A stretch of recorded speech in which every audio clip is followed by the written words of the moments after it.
Moi, je sais, dans une expérience antérieure, que les gens d'Ozeo, notamment, sont extraordinairement efficaces, disponibles et au fait du business.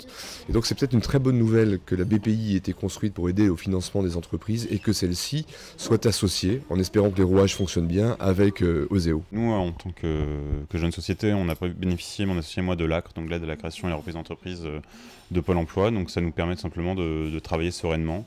Il y a un salaire qui tombe tous les mois et ça nous permet donc de mettre tout l'argent, tout le capital dans le développement de la société, dans le développement de nouveaux produits et pas dans notre survie, tout simplement. Dans les organismes qui nous ont aidés, effectivement, l'ACT, c'est un truc absolument fabuleux. En France, on est hyper gâtés là-dessus. C'est de pouvoir créer une boîte en étant payé pendant, en gros, 15 mois.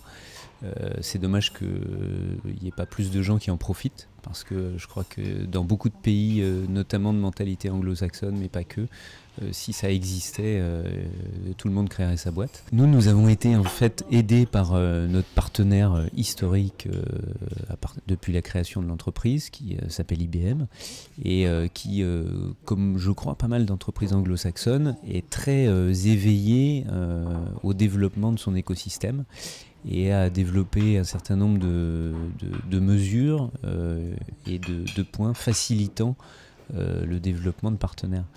Par exemple, le co-marketing systématique 75-25 d'un certain nombre d'opérations.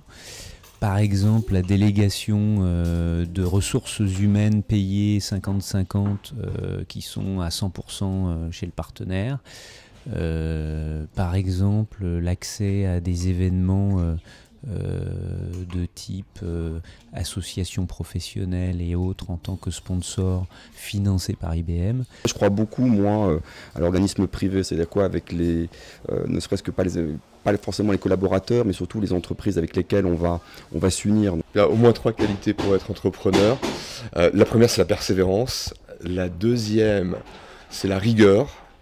Et la troisième, c'est la débrouillardise. Flexible et réactif. Il faut avoir la foi, il faut être multitâche et il faut être à l'écoute en permanence. Alors moi je dirais qu'il faut être enthousiaste, il faut être agile pour s'adapter, et il faut être persévérant.